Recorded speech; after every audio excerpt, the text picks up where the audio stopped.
నల్లమల అడవుల్లో 154 ఏళ్ల తర్వాత అరుదైన జంతువు కనిపించింది. నంద్యాల జిల్లాలోని నల్లమల అడవిలో అడవి దున్న ఆనవాళ్లు గుర్తించారు. ఆత్మకూరు డివిజన్ పరిధిలోని బైర్లుట్లి రేంజ్లో ఏర్పాటు చేసిన కెమెరాలో అడవి దున్న ఫోటోలు రికార్డ్ అయ్యాయి. పశ్చిమ కనుమల్లోని అటవీ ప్రాంతాల్లో ఎక్కువగా సంచరించే ఈ అడవి దున్నలు నల్లమలలో కనిపించడంతో ఫారెస్ట్ సిబ్బంది ఒకంత ఆశ్చర్యం వ్యక్తం చేస్తున్నారు. చివరిసారిగా అడవి దున్న 1870లో కనిపించిందని, ఆ తర్వాత మళ్ళీ ఇప్పుడే అని చెప్తున్నారు. అదే గతంలో ఇక్కడ ఉండేవి. అడవి దున్న అనేది గతంలో ఎప్పటి నుంచో నల్లమల అటవీ ప్రాంతంలో ఉంది. మన records, forest department working plans, management plans వీటిని చూసినప్పుడు దాని రికార్డ్స్ అయితే ఉన్నవి. కాకపోతే కొన్ని అనుకోని కారణాల వల్ల అది అంతరించిపోయింది. అంటే మన అగ్రికల్చర్, హ్యాబిటేట్ డిస్ట్రక్షన్ ఇలాంటి వాటి వల్ల, అలాగే కొంత హంటింగ్ వరకు కూడా ఉండొచ్చు. అందువల్ల అవి అంతరించిపోయినాయి. గత 30-40 సంవత్సరాల్లో మేము కూడా ఎప్పుడు కూడా చూసిన దాఖలాలు అయితే లేవు. రీసెంట్గా ఈ వేసవి కాలంలో మనకి ఇది మన నల్లమల్ల ప్రాంతమైనటువంటి ఆత్మకూరు అలాగే వెలుగోడు, బైర్లుటి ఈ ప్రాంతాల్లో మనకి లోపల అడవి ప్రాంతంలో కనిపించింది. సో కనిపించిన తర్వాత ప్రత్యేకంగా దాని మీద పూర్తిగా దాని యొక్క మూమెంట్ ఎట్లా ఉంటుంది ఇదంతా కూడా పర్యవేక్షణ అనేది చేస్తున్నాము. మన ఫ్రంట్ లైన్ స్టాఫ్ వీళ్ళందరి ద్వారా కెమెరా ట్రాపింగ్ అంటే కంటిన్యూస్ పెట్రోలింగ్ వీళ్ళందరి ద్వారా దాన్ని మానిటరింగ్ అయితే చేస్తున్నాము.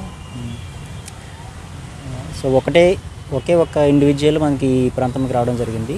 మనకి ఆంధ్రప్రదేశ్లో ఇప్పుడు ప్రస్తుతం అయితే ఇది ఉత్తరాంధ్ర ప్రాంతమైనటువంటి పాడేరు, పాపికొండ నేషనల్ పార్కు ఈ ప్రాంతాల్లో అయితే ఉంది.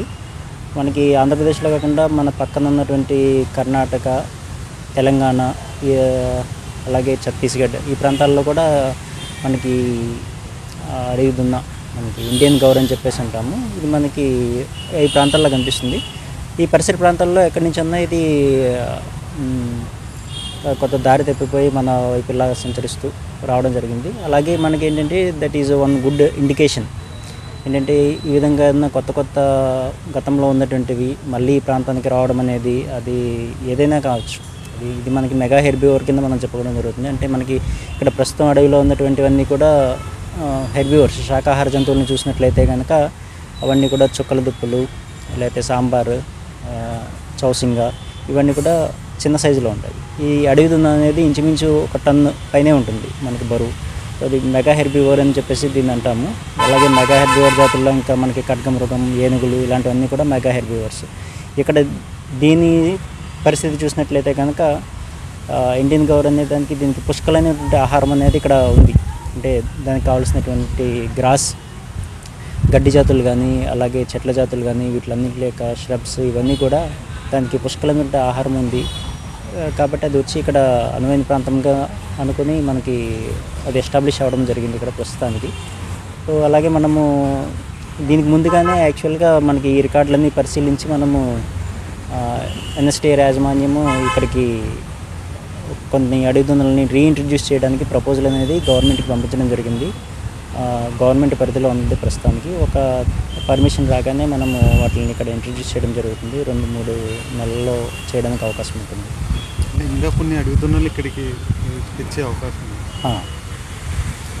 ఇది మొత్తం మీద ఈ అడవి దున్నలు ఇది మొత్తం టైగర్ రిజర్వ్ కదా సార్? టైగర్ వల్ల వీటికి కానీ వీటి వల్ల టైగర్స్ కానీ ఏమన్నా హాని ఉండొచ్చు సార్? లేదు, ఇది పూర్తిగా వైల్డ్ యానిమల్స్ కాబట్టి దీనివల్ల టైగర్స్ కానీ టైగర్ వల్ల దీనికి కానీ హాని అనేది అలాంటిది ఏమి ఉండదు. ఎవరి పరిధిలో ఏ జంతువు పరిధిలో అవి వాటి యొక్క హ్యాబిటేట్లో అవి ఉంటాయి. ఎక్కడ కూడా క్లాష్ అనేది రావడం అనేది జరగదు సాధారణంగా. మామూలుగా టైగర్, లెపర్డ్ ఇలాంటివి శాకాహార జంతువులని వేటాడుతుంటాయి. సో అది కూడా దాని యొక్క సైజుని బట్టి వేటాడుతూ ఉంటాయి. చిన్న వాటిని వేటాడగలవు కానీ బాగా పెరిగినటువంటి వాటిని వేటాడలేవు. టైగర్ అయినా కూడా దీన్ని పూర్తిగా వేటాడడం అనేది సాహసం అలాంటివి చేయవు. దానివల్ల అటువంటి ప్రాబ్లం అయితే లేదు. అలాగే హైట్ వెయిట్ మనకి వెయిట్ ఆల్రెడీ మీకు చెప్పాను కదా, ఇది వెయిట్ 1 టన్ 1000 kgs అబవ్ ఉంటుంది. 1000 kgs 1 టన్ ఈక్వల్ ఆ విధంగా ఉంటుంది. అలాగే మనకి హైట్ చూసినట్లయితే కనుక 7 feet 6 to 7 feet మధ్యలో ఉంటుంది హైట్. ఇప్పుడు ఆత్మకూరు అటవీ డివిజన్లో 2 ప్రాంతాల్లో కనపడింది కదా సార్? 2 ప్రాంతాల్లో ఒకటే కనపడిందా సార్? వేరే వేరే ఒకటే యానిమల్, ఒకటే యానిమల్ రావడం జరిగింది. అది వేరే ప్రాంతం నుంచి రావడం, వేరే స్టేట్ నుంచి, తెలంగాణ నుంచి కానీ లేకపోతే మనకి కర్ణాటక వైపు నుంచి కానీ ఎక్కడి నుంచి వచ్చింది అనేది మనకి ఇంకా పూర్తిగా ఎస్టాబ్లిష్ కాలేదు మనకి. అంటే ఇప్పుడు నల్లమల్ల అడవి ప్రాంతం బాగా అనువైన ప్రాంతంగా ఎన్నుకొని వస్తున్న అది సహజసిద్ధంగా వచ్చి అక్కడ స్థిరపడింది ప్రస్తుతానికి. సో అనువైన వాతావరణంగా ఉంది. దానికి కావాల్సినటువంటి ఆహారము అంటే గడ్డి లభిస్తుంది, అలాగే ఇతర చెట్ల ఆకులను కూడా తింటుంది కాబట్టి అది ఉంది. అలాగే వాటర్, ఇంకా సఫిషియెంట్ వాటర్ కూడా అందుబాటులో ఉంటుంది లోపల. సో అవన్నీ చూసుకొని అంటే మనకి బయట ప్రాంతంలో ఇది సంచరించలేదు, అంత ప్రొటెక్షన్ ఉంటుంది. అడవిలో అంటే దీనికి సంరక్షణ ఉంటుంది కాబట్టి అది ఒక అడవిలోంచి బయటకు వచ్చినా కూడా బయట ఉండలేదు, ఇంకొక అడవిలోకి రావాలి. అలాగా ఒక ప్రాంతం నుంచి బయటకు వచ్చిన తర్వాత ఈ ప్రాంతంలో ఇక్కడ నల్లమల అటవీ ప్రాంతంలో లోపలికి వచ్చిన తర్వాత అది సెక్యూర్డ్గా ఫీల్ అయ్యి ప్రస్తుతానికి ఇక్కడ ఉండడం జరుగుతుంది. మళ్ళీ ఎన్ని అడవి దున్నలు మీరు ఇక్కడికి ఎస్టాబ్లిష్ చేసుకోవచ్చు? సో ఎన్ని అనేది ఇంకా నిర్ధారణ కాలేదు.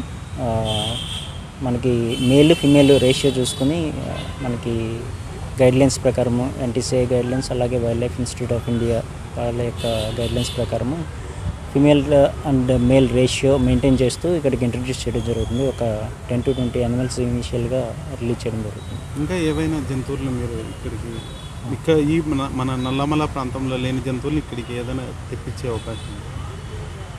నల్లమల్లలో లేనివంటే ఏనుగులను కూడా క్యాంప్ ఎలిఫెంట్స్ కింద తీసుకురావడం జరుగుతుంది ఫర్ ద ప్రొటెక్షన్ పర్పస్ కోసము.